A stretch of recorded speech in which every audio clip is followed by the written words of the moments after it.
మరి రాజ్పాకాలకు చెందిన ఫామ్ హౌస్లో పార్టీ ఘటనపై పోలీసుల విచారణ కొనసాగుతుంది. ఇప్పటికే మోకిలా పోలీస్ స్టేషన్లో పోలీసుల విచారణకు హాజరైన రాజ్పాకాల ఇవాళ ఎక్సైజ్ పోలీసుల విచారణకు హాజరయ్యారు.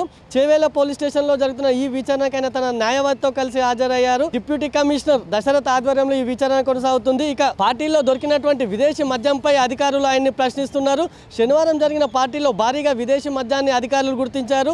దీంతో రాజ్పాకాలపై అనుమతి లేకుండా విదేశీ మద్యం వినియోగిస్తున్నారంటూ కేసు నమోదు చేశారు. ఈ కేసులోని ఇవాళ ఆయన అధికారులు విచారిస్తున్నారు. ఇక మరోవైపు చూసుకుంటే ఇప్పటికే మోకిలా పోలీస్ స్టేషన్లో పోలీసులు రాజ్పాకాలను 9 గంటల పాటు విచారించారు. మొన్న జరిగిన ఫామ్ హౌస్ లో పార్టీ ఘటనపై అధికారులు ఆయన ప్రశ్నించారు. ఇక మరోవైపు ఫామ్ హౌస్ లో జరిగింది రేవ్ పార్టీ కాదని ఫ్యామిలీ పార్టీ మాత్రమే అని రాజ్పాకాల్ ఇప్పటికే చెప్పారు. రేవ్ పార్టీ అంటూ జరుగుతున్న ప్రచారం వల్ల తన ఫ్యామిలీ ఎంతో ఇబ్బంది పడిందంటూ కూడా ఆయన చెప్పుకొచ్చారు.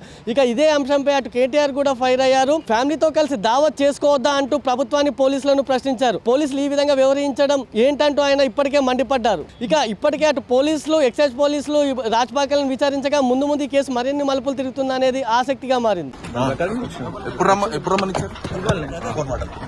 ఇప్పటివరకు సివిల్ పోలీసులు ఇప్పటివరకు విచారణ చేశారు కదా, విచారణలో ఏమన్నా స్టేట్మెంట్ విచారణ ఇచ్చారు. కరెక్ట్ ఏముంది దావత్ చేసుకున్నామని చెప్పిన, ఇంకేమైనా ఉందా ఎక్స్ట్రా ఉంటుందా?